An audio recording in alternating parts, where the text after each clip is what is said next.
bienvenidos a nuestro podcast El Poder de la Estrategia. Hoy quisiera retomar un tema que habíamos hablado en podcasts anteriores, pero que habíamos dejado un poco quieto, y es la protección del patrimonio y familia. Habíamos conversado previamente sobre algunos aspectos importantes en materia de patrimonio y familia, particularmente en Colombia. Habíamos hablado un poco de los beneficios o de las ventajas que este tiene.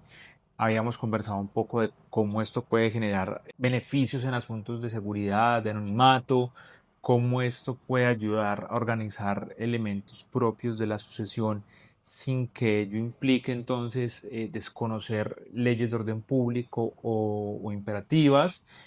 Habíamos conversado un poquito sobre una sentencia que salió o que se profirió recientemente por la Superintendencia de Sociedades, donde se desconocía una operación, entre comillas, de planeación de la sucesión a partir de un vehículo societario, y cómo la Superintendencia de Sociedades en su facultad jurisdiccional había entendido que la operación realmente constituía un objeto ilícito. Habíamos conversado un poco sobre la oportunidad que se tiene también de mejorar la eficiencia de los negocios, de hacer una buena transición generacional, pasar de una primera a una segunda generación, de una segunda a una tercera y así sucesivamente. Habíamos hablado un poco también de los beneficios tributarios, pero habíamos explicado de todas formas que en ningún caso los beneficios tributarios debían ser el foco o debían ser el propósito único de hacer una estructura de protección de patrimonio de familia. Y hoy quisiera que habláramos un poco más sobre, listo, entonces en el podcast anterior conversamos y dijimos, bueno, podemos tener una estructura en Colombia. Podemos tener, por ejemplo, una sociedad por acciones simplificada, podemos tener, por ejemplo, un patrimonio autónomo que tenga los activos. Yo recibo todos los activos en la compañía. La SAS, insistiendo en ella, nos permite reglar de buena forma los estatutos, las reglas, las condiciones. La SAS, como muchos de ustedes saben, es una norma con unas flexibilidades importantísimas, flexibilidades que no tienen otros vehículos societarios, e inclusive los vehículos patrimoniales fiduciarios también son un poquito rígidos dependiendo de la fiduciaria. Yo tengo mis activos en la compañía, yo creo mis reglas, yo digo quién puede heredar, quién no puede heredar. Eso sí, insistimos, respetando las normas de sucesión. Adicionalmente, yo controlo la compañía mientras esté en facultades mentales o mientras siga vivo, y planeo la sucesión dando una transición pacífica. Todo eso ya lo habíamos conversado un poquitico en nuestro podcast anterior. Quisiera que habláramos un poquitico cómo se enlaza eso, cómo hace clic esto con las estructuras de protección de patrimonios en el exterior. Yo quisiera llamarlo, aunque no sea técnico y aunque no sea la forma correcta, como una visión un poco más moderna de las estructuras de protección patrimonial. Y cuando digo moderno es porque hace mucho rato que va atrás todo eso de esconder patrimonio. Eso ya no existe. Hoy en día yo no creo estructuras en el exterior para que la autoridad tributaria no encuentre mi patrimonio, ni para que herederos legítimos no encuentren mi patrimonio. Eso ya no se da, ya no existe. Y en ese orden de ideas, cuando lo llamo moderno, es porque vamos a hablar de elementos propios como la sustancia económica, como el intercambio de información, como las reglas antidiferimiento, como cuáles son los riesgos realmente que se están asumiendo con una estructura de protección patrimonial en el exterior. Y todo esto para decir que el mundo ha evolucionado, que las autoridades tributarias hoy tienen elementos tecnológicos que le permiten hacer un cruce de información mucho más interesante. En este orden de ideas, planteemos nuestra charla de hoy a partir de 5 elementos. Uno, si yo, por ejemplo, quiero tener una holding en el exterior, si yo quiero tener una sociedad fuera de Colombia, la pregunta sería, ¿dónde la escojo? ¿Qué jurisdicción es la mejor? ¿Cuál me beneficia a mí? Eso es uno de los temas que quiero que analicemos hoy. De hecho, el segundo tema que es ciertamente interesante, y es que Colombia tiene su propio régimen de sociedades holding. Y es un asunto que siento en algunas ocasiones que no se explota de la forma de vida, que no se utiliza como debería, pese a los beneficios tan interesantes que tiene. En tercer lugar, también debemos ser cuidadosos con aquellos regímenes que se denominan por nuestra legislación como jurisdicciones no cooperantes o regímenes preferenciales. Ahí hay unas cargas adicionales que impone la legislación colombiana y adicionalmente, como ustedes saben, desde la ley 1607 particularmente, aunque poco antes ya existían algunos de esos elementos, se han venido en Colombia introduciendo a figuras que buscan mejorar esa capacidad de la autoridad tributaria para perseguir todo lo que sea abuso tributario y que aplica, calza perfectamente con las estructuras de protección patrimonial. Entonces podemos hablar un poquitico del régimen, por ejemplo, en enajenaciones indirectas y hablar un poquitico del régimen de las entidades controladas del exterior, las famosas S, que inspiradas en las CFC Rules americanas buscan evitar el diferimiento, particularmente de las rentas pasivas. Nuestro primer tema ahí es dónde escogemos la jurisdicción. Hace muchos años utilizaba lo que se conocían como offshore puras, sociedades que realmente se creaban con un único propósito de ahorrar unos beneficios tributarios que no tienen en la práctica ningún tipo de obligación diferente a tener un agente residente y que todas esas reglas fiscales y patrimoniales favorables permitían que fueran un vehículo bastante eficiente. Sin embargo, hoy en día, todas estas offshore han quedado un poquito en desuso porque cada una de las jurisdicciones internas, muy presionadas por los convenios multilaterales a nivel internacional, por supuesto, han introducido obligaciones de sustancia económica, han introducido algunos tests para saber si estas jurisdicciones sí tienen sustancia económica, no solamente para operaciones mercantiles, también para sociedades que son eminentemente holding. Cuando hablamos de sustancia económica podemos decir, venga, demostremos que tienen cumplimiento societario, que llevan libros societarios y contables, que tienen instalaciones físicas, que tienen recursos humanos, que, que existe en la práctica esa compañía, que es real.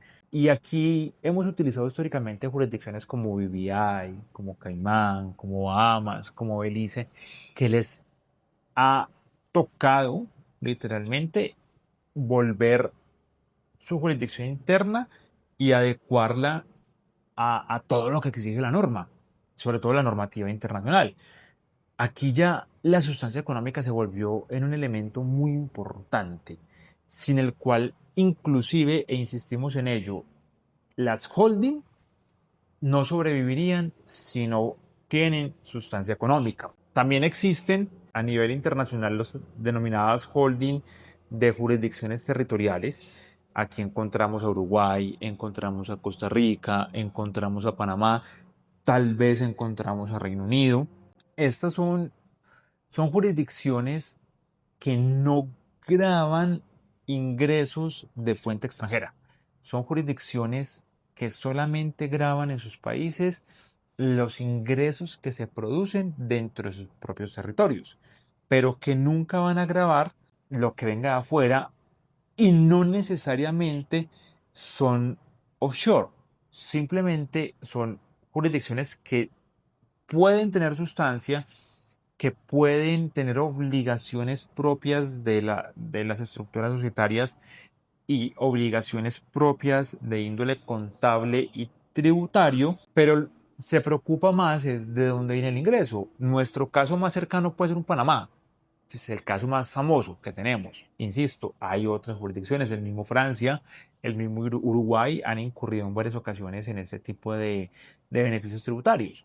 Entonces, piensen algo, si una sociedad que está ubicada en suelo panameño recibe un ingreso que proviene de Estados Unidos, de Europa o de algún otro país de Latinoamérica, que no sea un ingreso que se produce en fuente panameña, en ese sentido, entonces Panamá no obligará a esa compañía a tributar sobre este ingreso. Ojo, y aquí hay un punto bien relevante y bien importante.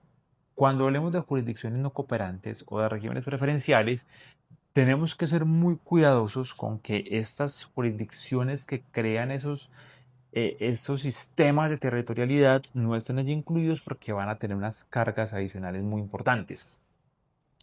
Sin embargo, por ahora podemos decir que son jurisdicciones que funcionan, que hay que mirar también, y aquí es un asunto absolutamente relevante, hay que mirar muy bien cuál es el país de salida de los egresos.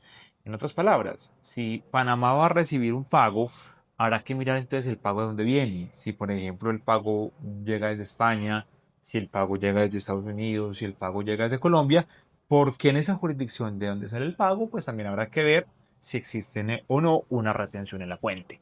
En todo caso, para que volvamos a los sistemas de territorialidad, pues básicamente su propósito y su objetivo es grabar solamente fuentes nacionales y no graban fuentes extranjeras. Tenemos también algunos vehículos transparentes. Esto se da mucho más en jurisdicciones anglosajonas, Estados Unidos, Canadá, Reino Unido, Inglaterra.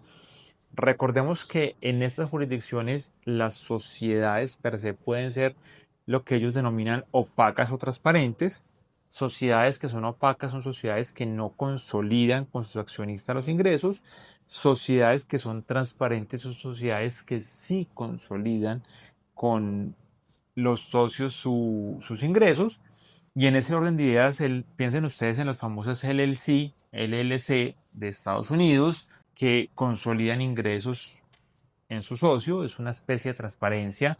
Piensen ustedes en las LP canadienses, piensen ustedes en las LLP británicas, entre otros. Aquí no quiere decir en ningún momento que esas jurisdicciones vayan a generarme a mí eh, beneficios económicos por ser transparentes o opacas. Simplemente son jurisdicciones que podemos acudir a ellas. Usualmente estas jurisdicciones no tienen tantos beneficios. Hay algunos beneficios que se ofrecen en la práctica, sobre todo con algunas regiones específicas de Canadá, pero ahí se debe tener mucho cuidado. Y en último lugar, que en nuestro criterio ha resultado absolutamente interesante, son las que se conocen como jurisdicciones de participaciones exentas. Son muy interesantes y muy utilizadas sobre todo en Europa, países como España y como Luxemburgo. España, por ejemplo, tiene el famoso régimen EDVE, régimen de entidad de tenencias de valores del extranjero, que tiene unos beneficios tributarios muy fuertes, tanto en los dividendos que se perciban de fuente no española, como en las ganancias de capital que se perciban de fuente no española. Y estos sistemas no son sistemas de territorialidad, no son offshore, no hay una transparencia. Aquí lo que sucede es que estas sociedades que están acogidas a estos regímenes preferenciales pagan su impuesto sobre la renta, por ejemplo en España, por los ingresos de fuente español o por los ingresos de fuente no español. Ahí no se halla el beneficio, pero el beneficio sí se halla en que si nuestra holding española, por ejemplo, nuestra sociedad EDVE, tiene inversiones en dos sociedades no españolas, dos o más sociedades no españolas, por un 5-10% durante 12 meses o más, todo lo que reciban las sociedades españolas de sus subsidiarias o de sus filiales, básicamente lo van a recibir con beneficios muy importantes. España, cuando creó el régimen de participaciones exentas, en principio las creó con unos beneficios muy interesantes, porque lo que se percibía la sociedad española con otros países con los cuales usualmente tiene CDI o que hacen parte de la Unión Europea, básicamente España recibía los dividendos y no grababa. La tarifa era cero. Lo mismo sucedía con las de ganancias de capital. La tarifa era cero. Entonces, eso cambia en el año 2019. En el año 2019 hay una reforma donde se paga el 25% del 5% de la utilidad o de la ganancia de capital.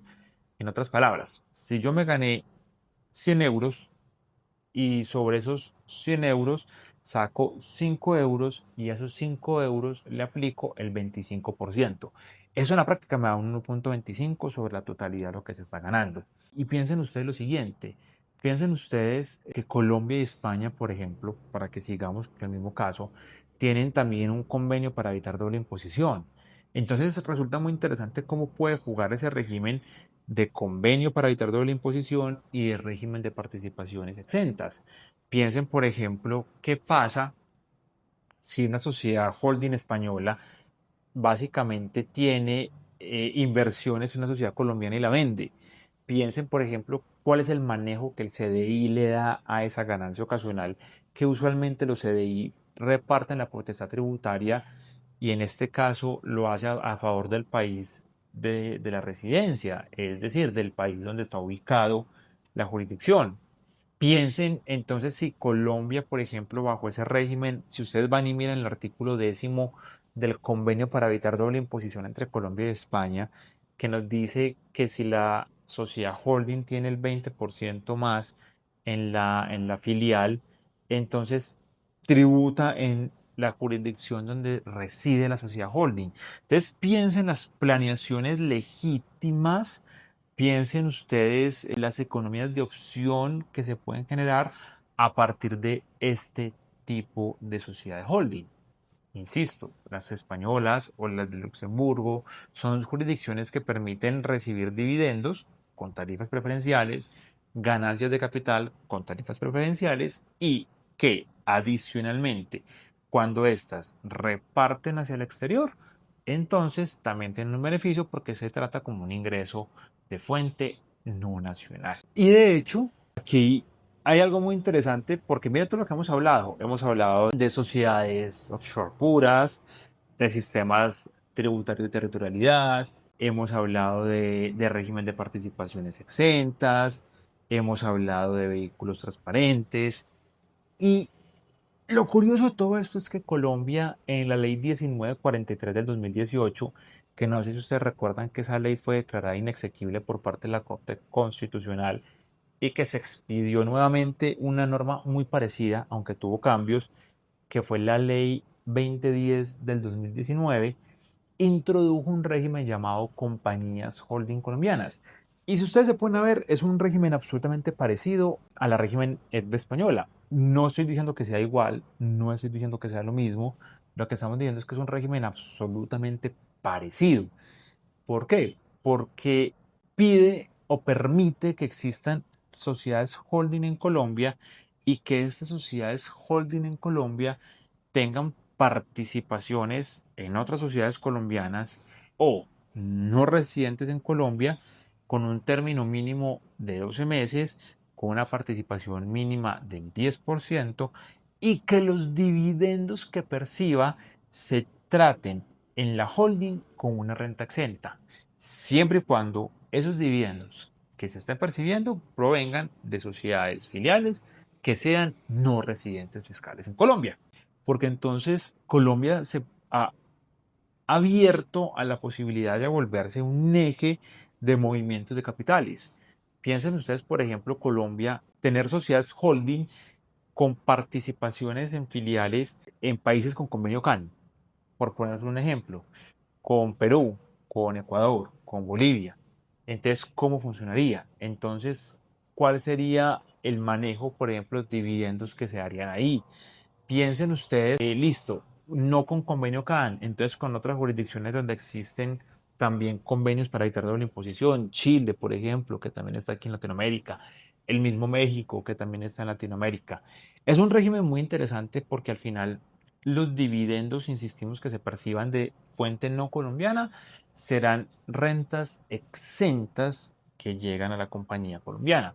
Y a su vez, cuando la compañía colombiana quiera decretar esos dividendos a favor de accionistas que, y subrayo esto, sean no residentes colombianos para efectos tributarios, en ese caso también, entonces, el dividendo que se reparte se considerará como un ingreso de fuente no nacional. Y por ende, al momento de salida, no habrá retención en la fuente. Y de hecho se vuelve muy interesante y particularmente se vuelve muy interesante con el artículo 245, revisémoslo para no ir a decir una imprecisión. Sí, señores, 245, no estábamos equivocados, que nos dice que la tarifa del impuesto sobre la renta correspondiente a dividendos o participaciones percibidos por sociedades o otras entidades extranjeras sin domicilio principal en el país, por personas naturales y residencia, por sucesiones ilíquidas, tendrá un impuesto del 20% de los dividendos brutos. Entonces, el régimen CHC, compañías holding colombianas, se nos volvió un mecanismo muy, muy interesante de planeación. Y ese mecanismo muy, muy interesante de planeación, eso lo sentimos que en la práctica no se está utilizando como debería, tal vez por desconocimiento, tal vez por miedo, tal vez porque no entienden cuál es la visión que la DIAN tiene al respecto. Y si ustedes se ponen a ver, un 20% de los ingresos brutos es una tarifa bastante grande. Pero lo interesante del régimen es que el régimen me trae su propio sistema de sustancia, que es lo que hablábamos ahorita. Y su propio sistema de sustancia, en su mismo artículo 894, nos dice que se entenderá que cumple con el régimen de sustancia siempre que tenga 3 empleados, dirección propia en Colombia y se pueda demostrar que la toma de decisiones estratégicas respecto de inversiones y activos de la CHC se realiza en Colombia, para lo cual la simple formalidad de la Asamblea Anual de Accionistas no será suficiente. Entonces, fíjense que pasa lo que conversábamos al principio con los regímenes de offshore, que cada vez sí se crean beneficios, pero estos beneficios requieren entonces una sustancia importante. Y la misma norma en Colombia me está diciendo cuál es la sustancia. Simplemente dejémoslo ahí como algo por ahora mencionado. Pues no profundizaremos tanto en él, pero podemos hacerlo en un capítulo posterior. Pero para contarles que miren los beneficios que se pueden generar. Y fíjense en algo, y yo aquí quiero llamar la atención con algo. Fíjense lo que nos dice la norma. Podrán acogerse al régimen CHC las sociedades nacionales que tengan como una de sus actividades principales. Es decir, no tiene que ser una sociedad que se cree solamente para hacer holding. Eso sí, habrá que cedular, habrá que diferenciar cuáles vienen por CHC, cuáles ingresos no. La inversión, holding de acciones o participaciones en sociedades o entidades colombianas y o del exterior y o la administración, siempre que se cumpla con las siguientes condiciones: participación directa o indirecta en al menos el 10% de dos o más sociedades o entidades colombianas y o extranjeras. Entonces fíjese que aquí ni siquiera la norma me está hablando de que para que yo sea una CHC deba ser con sociedades extranjeras. Inclusive puede ser una holding colombiana y esta holding colombiana va a bastar que sea dos sociedades colombianas. No tienen que ser extranjeras. Preferiblemente, el beneficio más grande es hacer porque sean extranjeras, toda vez que es una renta exenta, pero no hay una obligación. Entonces ustedes van a decir, bueno, pero entonces, ¿cuál es el beneficio que existe de que sean dos sociedades colombianas? Pues si ya estamos diciendo que la renta exenta solamente se presenta cuando estamos entregando dividendos que vengan del exterior. El gran beneficio lo vamos a encontrar puntualmente en nuestro artículo, ya, discúlpenme, 242-1. ¿Ustedes se acuerdan de esa retención de la fuente bastante rara, bastante extraña que se creó para los dividendos que se repartan de sociedades en Colombia cuando su matriz también es colombiana? Pues entendiendo que el artículo 48 dice que las sociedades no son sujeto pasivo al impuesto a los dividendos, pero bueno, el impuesto de renta adicional por dividendos, y se creó una retención del 10% sobre el valor que se pague. Fíjense lo que nos dice el parágrafo 2. Nos dice: las sociedades bajo el régimen CHC del impuesto sobre la renta, incluyendo las entidades públicas descentralizadas, no están sujetas a la retención en la fuente sobre dividendos distribuidos por sociedades en Colombia. Ojo con esto. Las sociedades bajo el régimen CHC del impuesto sobre la renta, incluyendo las entidades descentralizadas, no están sujetas a la retención en la fuente sobre los dividendos distribuidos por sociedades colombianas. Entonces, si yo cojo las dos normas y las interpreto y las entiendo, el artículo 894 me está diciendo a mí que debe tener una participación directa o indirecta en al menos el 10% del capital de dos o más sociedades o entidades colombianas y aquí es donde me dice y o, no me exige que sea y, me dice y o, extranjeras por un periodo mínimo de 12 meses. Entonces tenemos nuestra holding en Colombia, nuestras dos filiales, y si esas dos filiales estamos acogidos al régimen CHC, que no es un régimen que opere directamente por demás, hay que tener autorización de la DIAN, pero si somos régimen CHC, si cumplimos con los 3 empleados, con la dirección estratégica desde Colombia, la toma de decisiones se haga acá, entre otras, entonces voy a poder aplicar el parágrafo segundo del artículo 242-1 y no aplicar una retención en la fuente que, como ustedes saben, me tengo que trasladar hasta la persona natural. Entonces, fíjense que es un régimen que va siendo bastante interesante. Y de hecho también nos trae unas ganancias ocasionales exentas derivadas de la transmisión o venta de una CHC en entidades no residentes en Colombia.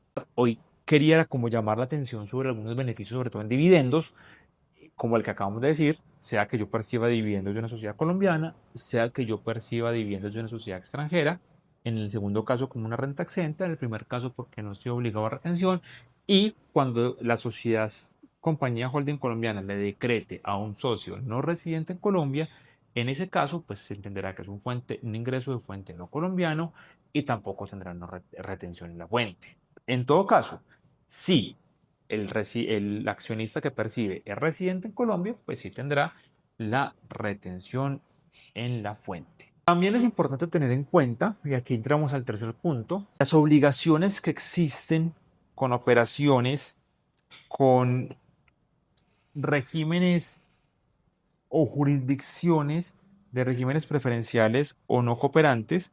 Eso es muy importante tenerlo en cuenta, particularmente por lo que implica la creación de los precios de transferencia, que recuerden que fue incorporado en nuestra legislación con la ley 1607, que nos trae unos criterios de vinculación que de hecho ahorita vamos a mencionar con un poquito más de detalle. Ustedes se fijan, pues estos regímenes de jurisdicciones no cooperantes o regímenes preferenciales que usualmente son muchos, tienen obligación de estar sujeto a precio de transferencia, estudios de mercado, plena competencia, y suelen tener retenciones muy importantes. Normalmente estos regímenes de jurisdicciones no cooperantes o preferenciales son jurisdicciones que tienen tasas de tributación muy bajas o nominales muy pequeñas versus lo que existe en Colombia.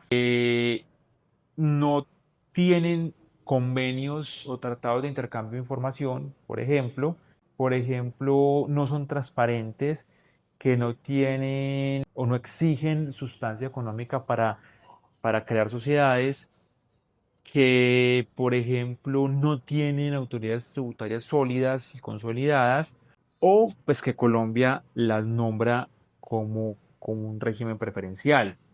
Y es que ojo con esto, aquí hay que entender que esas obligaciones adicionales de regímenes de precio de transferencia o el yo tener que hacer retenciones muy altas me puede perjudicar considerablemente. Todo eso para decir, vea, puedo tener jurisdicciones en Panamá, puedo tener jurisdicciones o holding en España, puedo tener una holding muy interesante inclusive en Colombia.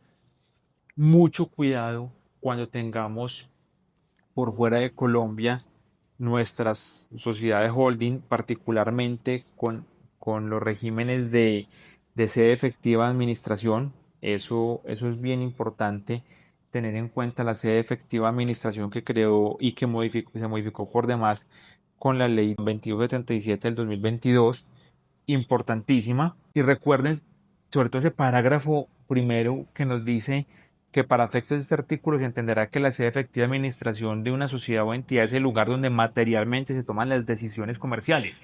Donde se toman las decisiones comerciales. ¿Dónde está ubicada la persona, el administrador que toma decisiones comerciales y de gestión necesarias para llevar a cabo las actividades de la sociedad?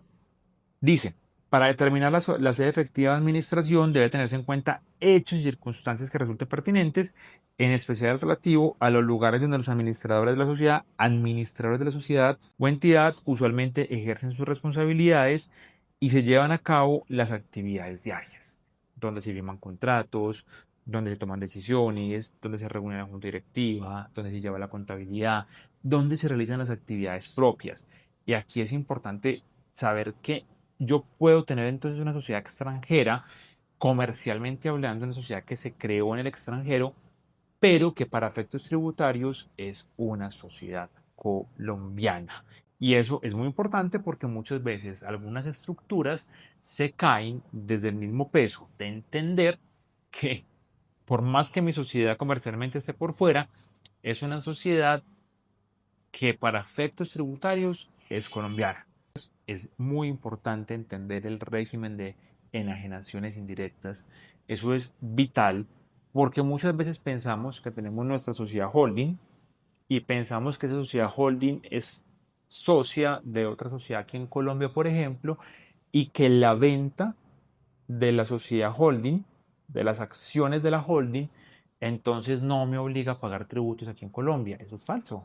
Eso es absolutamente falso. El régimen de enajenaciones indirectas busca precisamente atacar esa operación y entender que si se vende una sociedad en el exterior cuyo activo sean sociedades en Colombia, pues entenderá que también en Colombia se realizó esa operación y deberá pagarse acá. Y lo mismo pasa con el régimen CHC, que es un régimen antidiferimiento agresivo. Es un régimen que lo que busca es que todas las rentas pasivas que se reciban en el exterior tributen aquí en Colombia. Ese régimen CHC, que a mí me gusta estudiarlo mucho, o sea, 882 y siguientes del Estatuto Tributario, nos dice que entonces existe como una especie de transparencia de las rentas pasivas, que si una sociedad colombiana tiene actividades y a través de una sociedad filial en el exterior y esa sociedad primero es controlada y como control me trae los criterios de los precios de transferencia, artículo 260-1 y siguientes. 2. Es un vinculado económico en el exterior. Y 3. Tiene en ella una participación del 10% o más. Entonces se presume que todo lo que reciba la sociedad del exterior por transparencia debe ser declarada en Colombia. Yo tengo que mirar sociedad colombiana, sociedad en el exterior. La sociedad en el exterior realiza algunas actividades. La sociedad en el exterior realiza el ingreso. La sociedad en el exterior realiza un ingreso pasivo.